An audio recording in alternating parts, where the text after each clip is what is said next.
Jesus Cristo. Tem muita graça barata, né? Tem muita paz que não é paz. Então essa graça maravilhosa que vocês cantaram aqui, muito bonito, maravilhoso ouvir vocês, viu? Gostei demais dessa harmonia. E é interessante já fazer uma analogia, que a vida cristã deve ser assim, uma harmonia. Por quê? Porque a vida cristã, ela existe por causa do corpo. E o corpo, ele tem que ser harmônico, tem que ser vivo, né? A igreja não é uma organização, mas é um corpo vivo. E a gente viu um corpo harmônico aqui de vozes, cada um com a sua voz, ministrando ao Senhor. Muito bom, obrigado pelo privilégio, viu? Que vocês nos deram aqui. Amém? Eu me sinto muito feliz, de fato, de estar mais uma vez aqui com vocês. E tenho aqui essa tarefa de muita responsabilidade. E sempre dá um frio na barriga, na espinha. Sempre dá aquele temor muito grande. E é simples. Por que dá o temor no pregador? Porque a gente não tem altura, né? Não tem competência. Por causa do tamanho da palavra, né? A palavra de Deus, ela é viva e eficaz. É ela quem dá discernimento, é ela quem cuida da gente. Então a responsabilidade é muito grande. Mas eu me sinto muito feliz. Quero agradecer aos pastores, à comunidade. E a maneira carinhosa como vocês recebem as pessoas aqui. Muito gostoso estar aqui, viu? Que igreja carinhosa, que igreja família. Obrigado, viu, pelo privilégio que vocês nos dão. E eu estou meditando, tenho meditado num texto, primeira epístola de Pedro, capítulo 1, dos versículos 3 ao 9. Eu queria pensar um pouquinho esses minutos que nós teremos para refletir nesse texto. Pensar um pouquinho, uma coisa que o Senhor queira falar conosco. Então eu te convido aí, você que trouxe sua Bíblia, você pode abrir ou ligar a Bíblia, né? Porque agora nós estamos ligando a Bíblia já, né? Não é verdade, pastor? Ligue a sua Bíblia.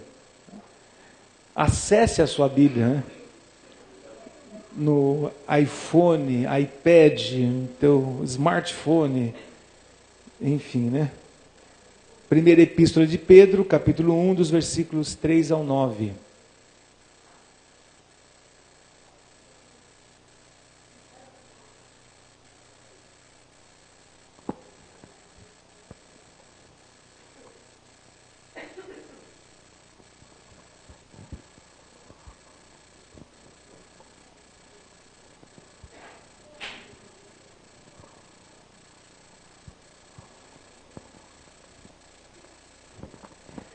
Bendito Deus e Pai de nosso Senhor Jesus Cristo, que segundo a sua muita misericórdia nos regenerou para uma viva esperança, mediante a ressurreição de Jesus Cristo dentre os mortos, para uma herança incorruptível, sem mácula, imarcessível, reservada nos céus para vós outros, que sois guardados pelo poder de Deus mediante a fé, para a salvação preparada para revelar-se no último tempo.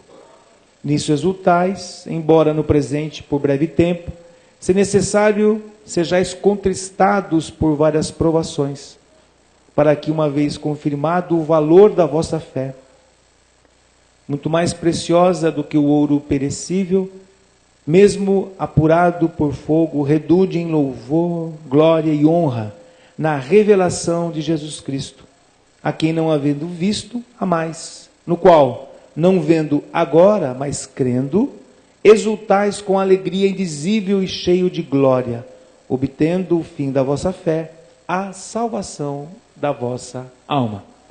Quero te convidar para que você ore junto comigo e peça realmente a Deus que essa palavra produza fruto nos nossos corações. 30, 60 e até 100 por um. Em nome de Jesus, oremos. Deus, obrigado pelo privilégio, obrigado por essa festa. Te louvamos por essa semana, Pai, onde essa igreja tem o privilégio de receber Tua palavra, de ouvir os louvores, de aprender, Senhor. Já aprendemos no momento dos louvores com letras tão edificantes e corretas teologicamente, mas, Senhor, letras e música que nos edificaram. Agora te pedimos, em nome de Jesus, fala conosco, Senhor, enche o nosso coração, e que essa palavra, que é semente, encontre terra boa, corações arados, preparados para receber e produzir, em nome de Jesus. Amém. Amém. O Evangelho de Cristo, de fato, ele é o Evangelho da alegria. Quando Deus cumpriu o seu plano de salvar pessoas, ele cumpriu para de fato transbordar os nossos corações de alegria. Nós temos que entender muito bem o significado dessa palavra, porque é impossível viver o tempo todo com alegria na perspectiva que nós temos, né? De estar se sentindo bem, porque nós vamos passar por provações, por dificuldades. Conversava agora com o pastor e ele me contava, né, do pastor de Botucatu, que num acidente só perdeu 3 filhos. E aí você diz para ele, se alegre, como por exemplo Filipenses capítulo 4, versículos 4 em diante vai dizer isso. Alegrai-vos sempre no Senhor. E o que é interessante é que lá em Filipenses não é um verbo no indicativo, e nem é um verbo no modo subjuntivo que dá uma possibilidade, mas é um verbo no imperativo.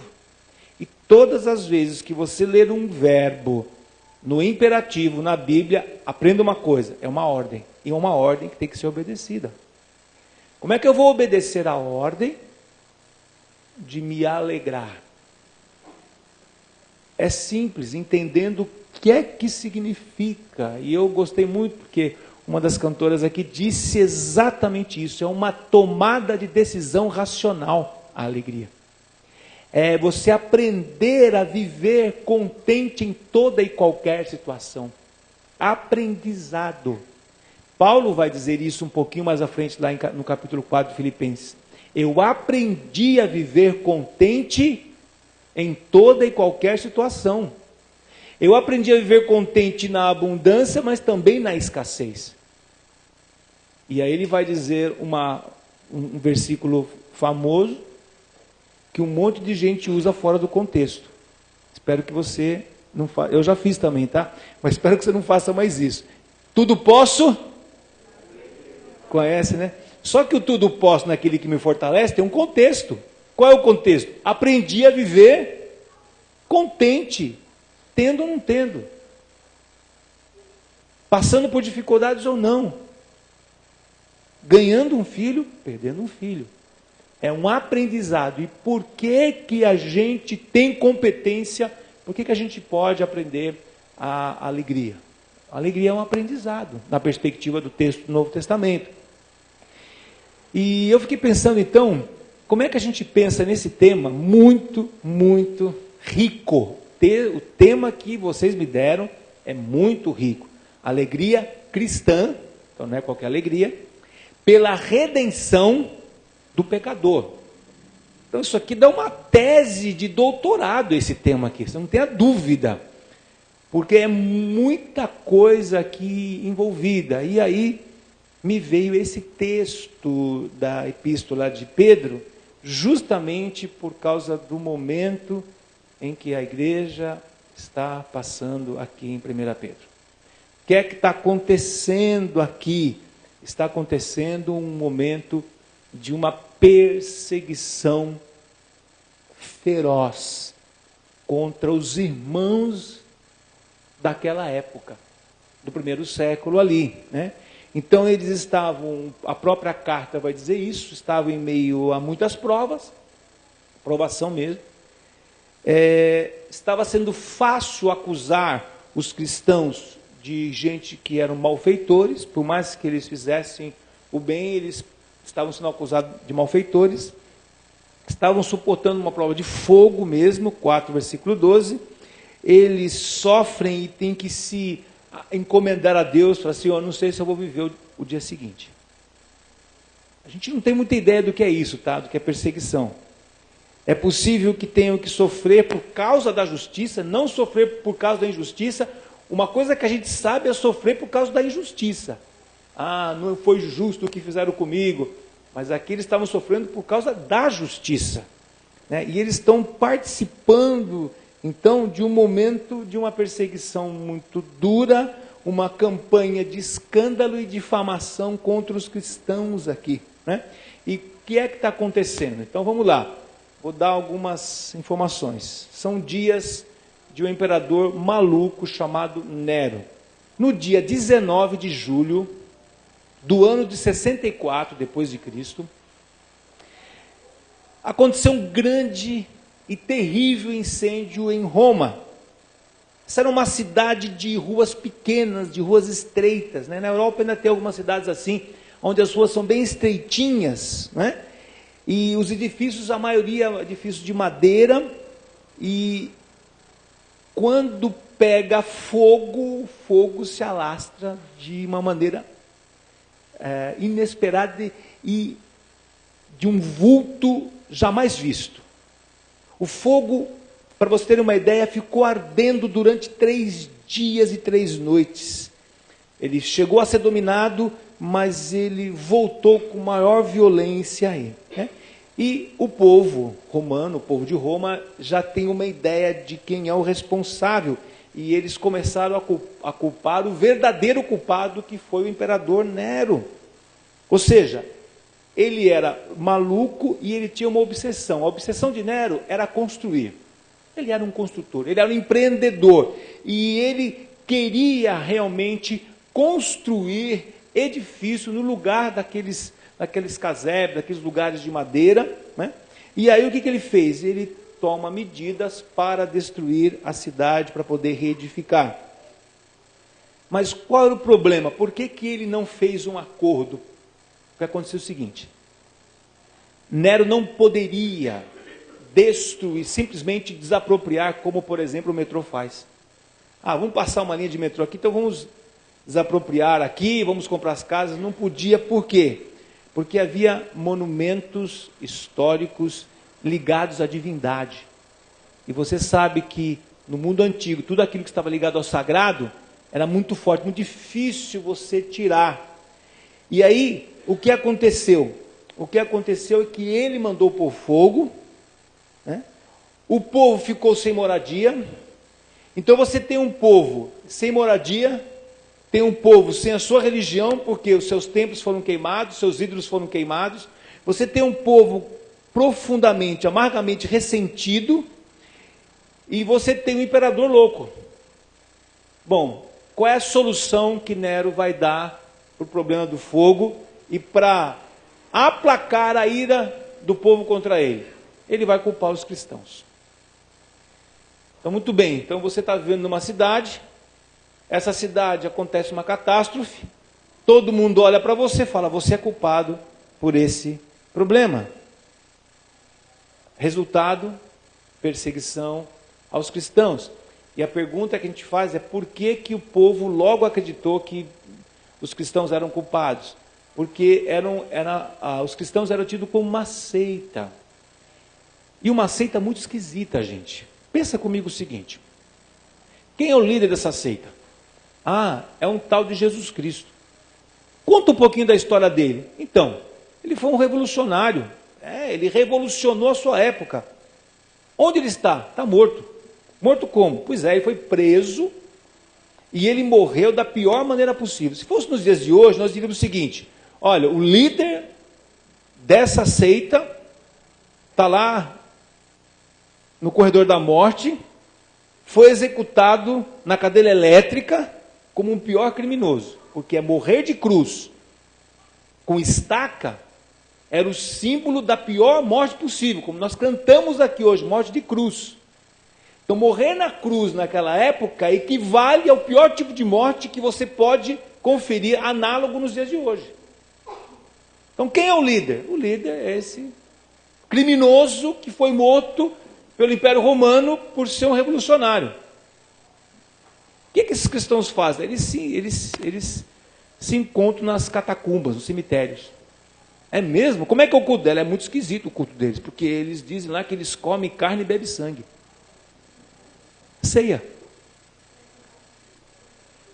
Esses caras são loucos. O que mais? Aí, ó, é o seguinte, esses camaradas estragam o negócio da cidade.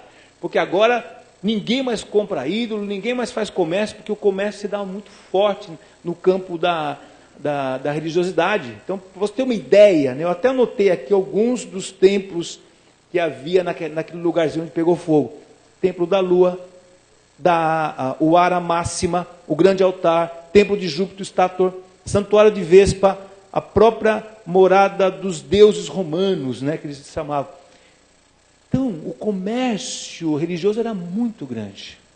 E os cristãos pararam, impediram que esse comércio avançasse. Muito bem, o que acontece? Acontece uma grande perseguição contra os cristãos. E então Paulo está escrevendo para essa igreja que está sendo perseguida, que está sendo morta, uma igreja que está sofrendo muita dor, muita perda, enfim, tudo aquilo que eu e você podemos imaginar, porque a nossa vida é muito boa. Quando eu leio os relatos, não dá tempo aqui para continuar contando mais coisa que acontecia aqui, mas quando eu leio o relato das perseguições, por exemplo, pegar uma mulher de 65 anos, 68 anos, e levar essa mulher para uma sala de tortura, e pegar aqueles ferros, e deixar o ferro ficar vermelho mesmo, dizer o seguinte, ó, ou você nega, ou nós vamos sentar você nesse ferro. E a mulher não negar Cristo e ter que ser sentada naquele ferro e ter a sua carne, os seus ossos queimando pelo ardor. Porque você sabe quando você esquenta o seu dedo, sabe? Já esquentou o teu dedo assim no fogão? Já? Quanto tempo fica doendo aquela queimadura? Agora imagine você ser sentada num lugar desse. Outras mulheres foram penduradas de cabeça para baixo, nuas, e com um pau batendo na sola dos seus pés. Isso é uma dor insuportável. Ou seja, eles aplicavam tortura, dor contra os cristãos. Então a gente não tem ideia do que é que esses cristãos estavam passando. E aí você chega para essa turma, para essa igreja e diz o seguinte: alegrai-vos no Senhor. Outra vez vos digo. Então, o pastor tem essa tarefa de consolar. E como é que ele faz isso? Ele faz de uma maneira sensacional, uma maestria impecável. E como é que ele começa a tratar com esses cristãos? Lembrando esses cristãos que eles foram regenerados. E é interessante que essa palavra que o texto vai dizer, porque ele diz o seguinte: bendito Deus e Pai do nosso Senhor Jesus Cristo. Só essa introdução já traz uma pessoalidade. Por quê? Porque para os judeus, orar, eles também tinham a oração bendito Deus, tá? Mas era a ideia de um Deus distante. Quando os cristãos começam a bendizer a Deus, eles bendizem um Deus presente, um Deus que se mistura, um Deus que tem intimidade com a gente. Então a primeira coisa que nós aprendemos com relação à alegria em tempos de tribulação é que você não está mais só, nunca mais na sua vida. Nem quando você fechar os teus olhos, você continuará com presença, jamais haverá ausência no teu coração. Então, a primeira coisa que eu tenho que dizer é: se aproprie dessa verdade pela fé. Aproprie-se disso, você nunca está só. Por quê? Porque nós estamos envolvidos com um Deus pessoal, um Deus imanente, um Deus que se envolve com a gente. Que Deus é esse? E aí ele usa essa palavra que só aparece em Pedro, no original. A expressão anagenal. Esse anagenal é a junção de duas palavrinhas, aná, que é alguma coisa acima, elevado, ser gerado para o alto. Por isso que é regenerado, ganhou uma nova vida. Então o argumento de Pedro para trabalhar ou para levar a alegria, para que você tome uma decisão pela alegria, é lembrando a gente ou lembrando os seus ouvintes que a ação de Deus que foi operada neles foi operada acima dessa vida. Está acima de tudo que nós passamos. Eu, esse ano, estou fazendo meio século, 50 anos. E quando você chega numa... eu estou novo, não estou velho, né? Estou novinho ainda. Mas quando você chega assim, depois dos 200, né? Quando a gente entra nos 200, não sai mais, né? 40, 50, 60, 70, vai ficar no entra. Mas quando a gente chega numa idade, a cabeça começa a processar diferente. Você começa a entender uma coisa. A vida é efêmera. A vida passa muito rápida. Os valores mudam, não mudam? Estou vendo algumas pessoas aqui, já com um pouquinho mais de idade. Você sabe o que eu estou falando? A vida muda, os valores mudam. Não são mais os mesmos. Então o que Pedro vai fazer vai fortalecer os valores eternos. E o primeiro valor eterno que ele vai estabelecer é essa palavrinha regeneração, nascer de novo. E é interessante que o tempo que ele usa aqui é um tempo completo. Olha, você foi regenerado de uma vez por todas, é o tempo auristo no grego, que é o nosso pretérito perfeito. Ação acabada, completa. Então ele lembra os seus ouvintes, para despertar a alegria neles, primeiro, que eles foram regenerados para quê? E aí ele fala por 3 motivos. Se você voltar no teu texto, volta os olhos no teu texto aí, olha só, nos regenerou, ação completa, e você vai ver 3 paras aí, 3 paras. Primeiro para uma viva esperança, versículo 3. Segundo, versículo 4, para uma herança incorruptível, versículo 4. E versículo 5, para a salvação, preparada para revelar-se nos últimos tempos. Olha que interessante. Então ele coloca uma distinção entre 3 coisas. Primeiro lugar, esperança. Segundo lugar, herança. Terceiro lugar, salvação. Olha que interessante. Então, o novo nascimento, ser regenerado, o pecador regenerado, né? Ele é regenerado, em primeiro lugar, por uma ação de Deus. É tão contundente essa ideia de que você foi gerado por Deus, que a tua relação com o Deus e a relação daqueles cristãos com Deus deveria ser uma relação de filho com pai.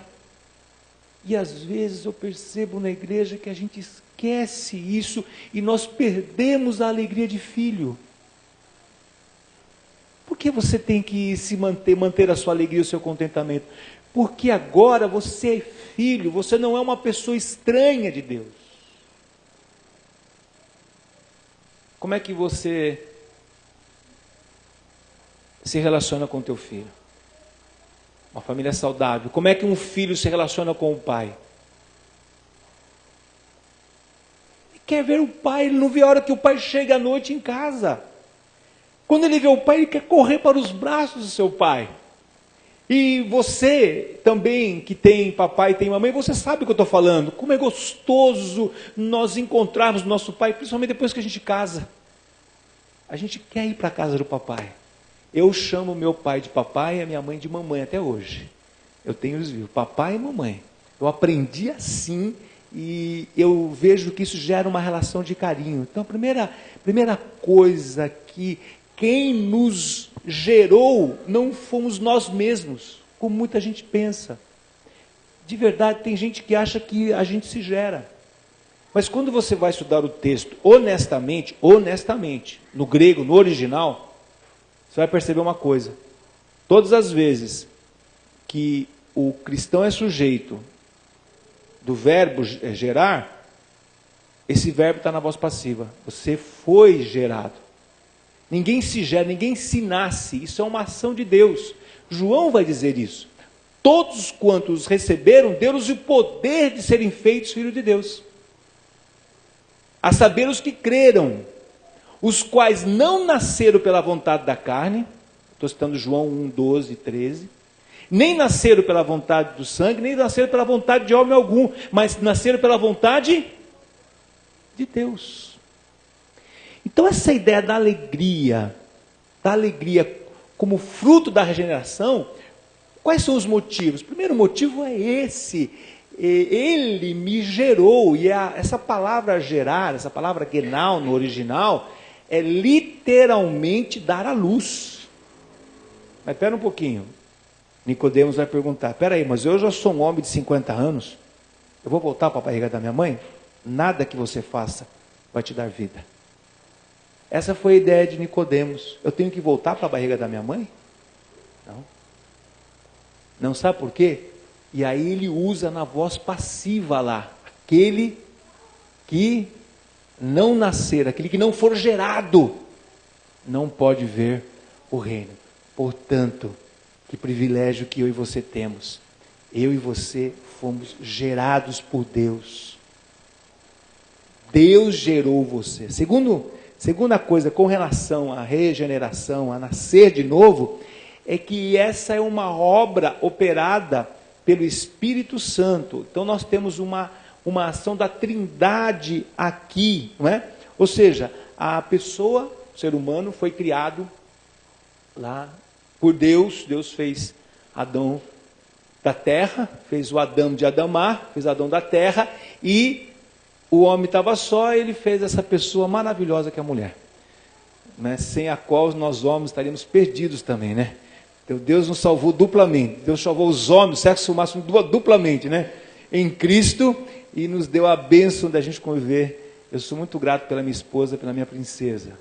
Mas quando a raça humana foi criada com poder, foi criada com capacidade. Mas poder para quê? Poder para obedecer e poder para viver. Pausa, definição de vida, conexão. Vida, no conceito teológico, é unidade. Portanto, o homem estava perfeitamente conectado com Deus, perfeitamente conectado com o meio onde ele estava no paraíso, perfeitamente conectado consigo mesmo, ele não tinha crise, nem precisava de psicólogo, não tinha crise existencial, e perfeitamente conectado com o outro. Então Deus diz: olha, é o seguinte, eu vou dar uma ordem aqui para você, que você não vai poder fazer. E o que o homem faz? O que ele fez? Quebrou a regra, desobedeceu. Esse ato de desobediência produziu o que Deus disse que iria produzir. No dia em que você comer desse fruto, certamente você... Se vida é unidade, união, conexão, morte é desunião, cisão, separação. Porque de fato o homem comeu a maçã, ou a fruto, sei lá qual foi, pêssego, mas possivelmente a maçã mesmo, e ele não teve um ataque cardíaco, não caiu duro, não, nada disso. Ele continuou existindo. Que morte foi essa? Que é o rompimento com Deus, porque ele via Deus face a face todos os dias, não via? Continua vendo? Não. Parou aquele encontro de pessoalidade, intimidade. O homem tinha uma relação perfeita com o meio ambiente. Ele não tinha que suar a testa para produzir o seu alimento. Isso aconteceu depois da queda. Porque ele vivia no paraíso, no Éden. Então ele tinha uma relação perfeita de conexão com o meio ambiente. E o meio ambiente lhe provia o sustento. Então ele tinha uma relação perfeita com o meio ambiente, vida. Foi rompido, por quê? Porque ele foi tirado do jardim, e o jardim e o Éden tirados da terra. Terceiro lugar, o homem tinha uma relação boa com o outro, semelhante. Mas depois da queda, o que aconteceu? Um irmão mata o outro. Caim mata o seu irmão Abel e se torna um homem errante sobre a face da terra, com medo do outro, medo da sombra. Finalmente, esse homem rompe consigo mesmo. Desgraçado homem que somos. Desgraçada humanidade. Por quê? Porque sem graça. A humanidade hoje que não está regenerada, a humanidade hoje que não está conectada em Cristo, é uma humanidade que não usufrui das delícias da casa do Pai. não tem alegria completa, e você sabe o que eu estou falando. Talvez você no passado, antes de ser gerado por Deus, tenha vivido uma vida desgraçada, onde a tua felicidade era injetar alguma coisa na veia ou injetar alguma coisa pela garganta, né? Beber, sexo compulsivo, noitada, balada. Essa era a fonte da alegria. Por quê? Porque o homem está rompido, é pecador, não tem relação com Deus. Pior do que isso, o homem não tem uma relação, sem Cristo, não tem uma relação boa com o meio ambiente. O homem ele é insaciável, ele não tem contentamento, nada está bom. Já percebeu isso? O pior, que esse evangelho pródigo pregado por aí, está incitando esse velho homem do cristão a essa insatisfação, né? Sabe para que serve o marketing? Para mexer com a sua insatisfação, para dizer, ó, você precisa de mais coisa, que você tem não é necessário. Porque há uma insatisfação na relação. Mas o homem também, ele é um homem feliz, ele é um homem desgraçado, porque a relação que ele tem com o outro é uma relação ruim, de custo-benefício. Vou me aproximar desse grupo, porque esse grupo canta maravilha. O que eu posso ganhar se eu andar com esse grupo, se eu chamar, se eu... né? Eles devem estar ganhando muito dinheiro, né? Ou então muita fama. A cabeça do ser humano é assim. Eu vou me aproximar desse pastor, porque esse pastor é o presidente da ordem. Eu vou me aproximar daquele irmão, porque aquele irmão tem dinheiro. Rapaz, o cara é dono de uma empresa. Que vida desgraçada, infeliz é essa? Por que é assim? Porque o homem morreu na relação com o outro. Marido e mulher que vivem em pé de guerra, de ciumeira, não pode dar um passo, liga de 10 em 10 minutos, onde você está? Para onde você vai? O que você faz? Que vida desgraçada é essa, sem graça? Que vida infeliz é essa? Por que é assim? Por causa do pecado. Por causa do pecado. Por causa do pecado. O pecado gerou um rompimento do homem com Deus, do homem com o meio, e aí o homem teve que trabalhar. Você vai arar a terra, você vai suar o rosto, e vou dizer mais, a terra vai te responder com cardos e abrolhos. Você não vai conseguir tirar tudo da terra. Mas o homem também, ele é infeliz porque a relação com o outro é uma relação medrosa, uma relação não verdadeira, uma relação de infidelidade. E finalmente o homem é um ser desgraçado, infeliz, porque ele não consegue viver consigo mesmo. A gente não consegue ficar sozinho com a gente mesmo. Eu estou pensando num homem sem Cristo. O homem é um ser que ele não gosta do que ele vê quando ele olha para dentro de si. Não gosta do que vê. Nós não conseguimos ficar em silêncio com a gente mesmo. Não é? Pessoas hoje entram no carro, liga celular, liga som, chega em casa, liga liquidificador, liga televisão, ele quebra, abre a janela, mora do lado da avenida, ele precisa ouvir barulho, por quê? Por causa da dor da alma, por causa dele mesmo. O que é que Deus fez comigo e com você? Ele nos tirou disso, tirou você disso. E aí nós nos tornamos macários. Essa palavra macários é Mateus 5. Bem-aventurados. A palavra feliz.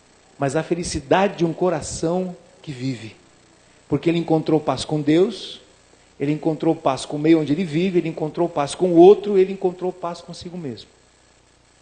Você percebe que muda tudo. Por quê? Porque aí a gente tem contentamento. Meu amado irmão, quando eu olho para minha princesa, para minha esposa, estou há 21 anos com ela, eu estou plenamente satisfeito. Mas de onde vem essa satisfação? De onde vem essa ideia de que essa é a única mulher da minha vida? E que eu não estou nem preocupado, eu não estou nem em busca, jamais passou pela minha cabeça, e não é por força só minha, mas é por uma ação do Espírito Santo, porque aquele que nasce de novo, nasce pelo Espírito Santo. De onde é que eu encontro essa capacitação, esse poder? Porque eu tenho um novo homem aqui agora vivendo. Tem uma nova mulher vivendo aí. Mas esse novo homem, essa nova mulher continua vivendo com o antigo homem e com a antiga mulher. De onde é que você tirou essa ideia, pastor? Gálatas, capítulo 5. Há uma luta entre a carne e o espírito. E carne aqui não é matéria, viu, meu amado? Carne é a natureza humana, a natureza de Adão. Contra a nova natureza que foi gerada, regenerada para a salvação. Nessa luta, não é? Quem é que vence? Aquele que você alimentar mais. Quem você está alimentando mais? O novo Éder ou o antigo Éder? Novo Paulo ou antigo Paulo? Novo Marcos ou antigo Marcos? A nova Maria ou a antiga Maria? A nova Cláudia ou a antiga Cláudia?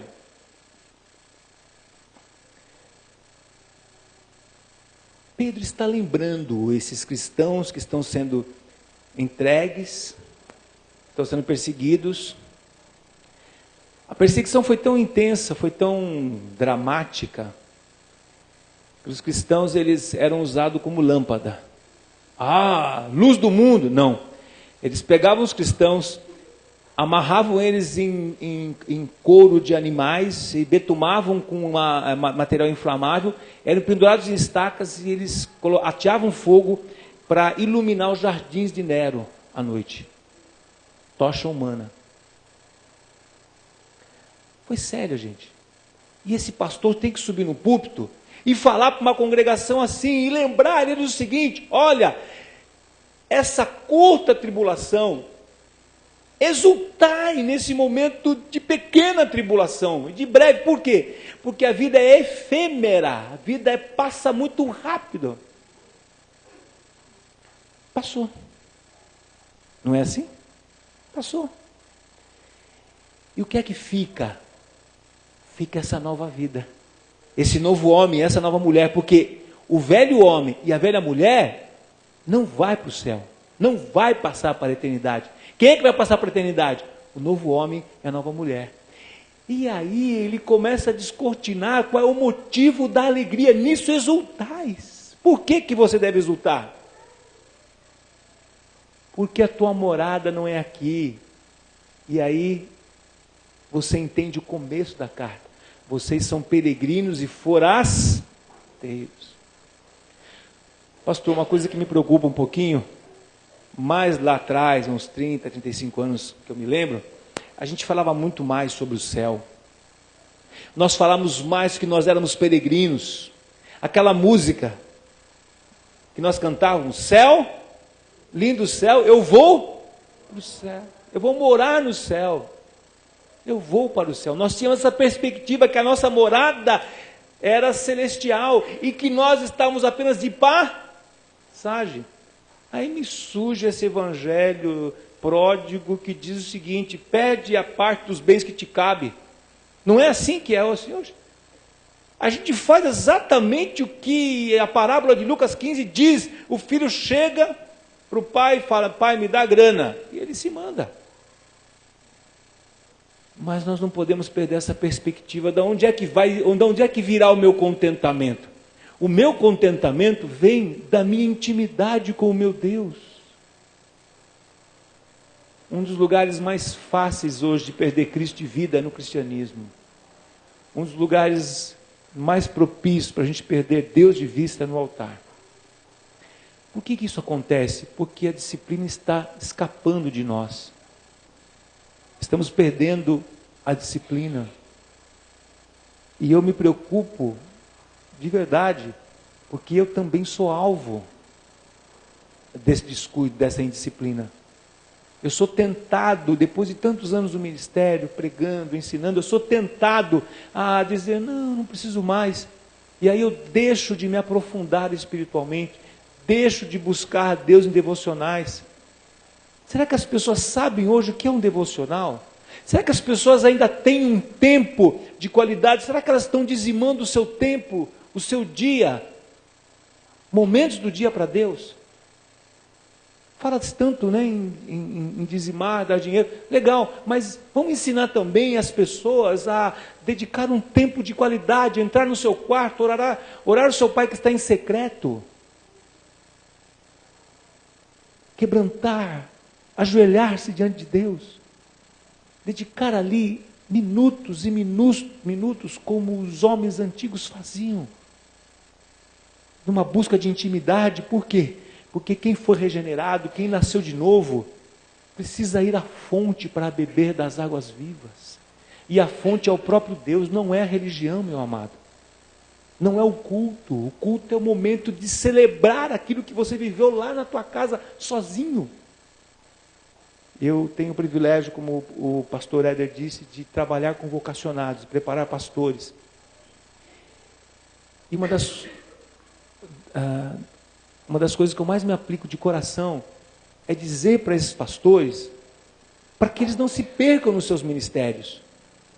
E que eles jamais deixem de buscar a Deus na intimidade do ser. Jamais deixem de buscar a Deus no lugar secreto. Porque senão eles vão se tornar profissionais. Só que o problema é que ele vai gerar uma igreja profissional. Uma igreja de gente como os fariseus e os religiosos. Consequência, a alegria vai embora. A alegria se esvai. Por quê? Porque a gente perde o contentamento. Aí a gente faz da igreja como as empresas, um lugar de crescimento profissional. Então a pessoa não se contenta mais que ela foi chamada para varrer o chão. Olha, eu vou começar varrendo o chão, porque depois eu vou ser promovido para limpar a banheira, depois de limpar a banheira eu vou ser promovido para dar aula na escola infantil, aí dando escola eu vou ser promovido, aí finalmente, aí vou ser promovido, aí vou chegar lá. Que isso? A igreja, toda ela está aos pés da cruz do Calvário, e toda ela se inclina na presença do Senhor. Portanto, quando Pedro fala e diz aqui, vocês foram regenerados para uma esperança viva. Por quê? Porque o dia traz em si as suas lutas, não traz? Inesperadas. Tem gente que tem uma vida tão espremida, tão apertada financeiramente. Não deixa isso roubar a tua alegria, meu amado, minha amada irmã. Eu sei que a gente tem a tendência de olhar para a grama do vizinho, né? Ah, a grama dele é mais verdinha que a minha. Não deixa isso roubar a tua alegria, não. Deus pode prosperar a tua vida. Mas se Ele não prosperar, Ele é a tua maior porção. Pode prosperar, pode. Mas o que é o mais importante? Você ter a grama verdinha do teu vizinho? Ou você ter a tua casa abençoada, transbordante, de uma paz indizível? E lá o teu vizinho, dinheiro, carrão, mais um pé de guerra. Não tem dificuldade nenhuma com as pessoas terem as coisas, mas não pode ser a fonte da alegria. Não pode ser mesmo. Portanto, a palavra do Senhor vai dizer isso. Nós temos uma esperança que deve suplantar em muito toda e qualquer dificuldade, e essa deve ser a nossa porção de contentamento. Eu tenho que aprender a viver contente. Eu tenho que ter contentamento. Tá bom, por quê? Porque Deus está aqui. Tá bom por quê? Porque Deus sabe todas as coisas. Tá bom por quê? Porque Deus não está com os seus olhos agravados, nem com os seus ouvidos surdos. Ele está me vendo, está me ouvindo, Ele está cuidando de mim. E se é assim que deve ser, continuo com os meus joelhos prostrados em sua presença. Mas Ele nos regenerou também para uma herança. E o que é interessante, diferente da ideia nossa hoje de herança, é que essa é uma herança já compartilhada. Que é a herança do poder. Recebereis poder quando descer sobre vós o Espírito Santo. E essa palavra poder é uma capacidade que eu e você temos de passar pelas lutas. Eu fico impressionado, sim, pastor, como nós conversamos lá atrás, de ver como as pessoas têm essa capacidade de se levantar. De se levantar mesmo. Principalmente papais que perdem seus filhos. Que é uma dor que só quem passa por isso sabe o que estou falando. Mas é daí que a gente vê, é crente, é salvo, é de Jesus, porque se levanta, porque alguma força maior do que ele levanta. Por isso que a herança do Senhor, ela já está compartilhada, já está em você, já é sua. Você precisa usufruir e aprender a desfrutar dessa herança. E a outra coisa que Pedro vai dizer é que nós somos regenerados para a salvação. Interessante, né? A gente entende aqui que nascer de novo, não é? É a garantia de que nos últimos dias, quando nós chegarmos lá, naquele último dia, no último suspiro, naquele último puxar de ar, você ali pode ter certeza. Agora eu estou indo para uma moradia celestial. E isso ninguém pode tomar de mim e ninguém pode tomar de você. Portanto, a alegria do pecador é que agora existe misericórdia derramada sobre nós. A alegria do pecador é que agora ele consegue, pela força do Senhor, por esse novo homem, agora ele consegue colocar uma cabeça acima das situações, ele consegue voar mais alto. E a alegria do pecador é saber que o Senhor, segundo a sua riqueza em glória, há de suprir cada uma das nossas necessidades em Cristo Jesus, obtendo o fim da vossa fé, a salvação da vossa alma. Isso é garantia, isso é presente de Deus para cada um de nós. Amados irmãos, aqueles cristãos lá do primeiro século pereceram de uma maneira dura, que não mereciam, injusto. Eles sofreram calúnias. E Pedro vai discorrendo depois dessa carta, ela é maravilhosa, vale a pena estudar, dizendo que nós deveríamos nos comportar de uma maneira bonita, ainda que falasse mal de nós. Mas eles não foram poupados das suas lutas, das suas tribulações. Eles tiveram que passar pelo que eles tinham que passar, ainda que não entendessem muito bem, como você talvez não esteja entendendo alguma situação que você está passando. Mas uma coisa eles deveriam saber: o Deus da glória resolveu morar com você na tua casa. E ele disse: jamais eu vou deixar você, jamais eu vou te abandonar. Porque olha, o duro da vida é passar pela luta sem Ele. É duro passar sem Ele. Mas onde é que está a alegria? Que Ele está aqui, que Ele está cuidando de você. Nada e nem ninguém poderá roubar isso.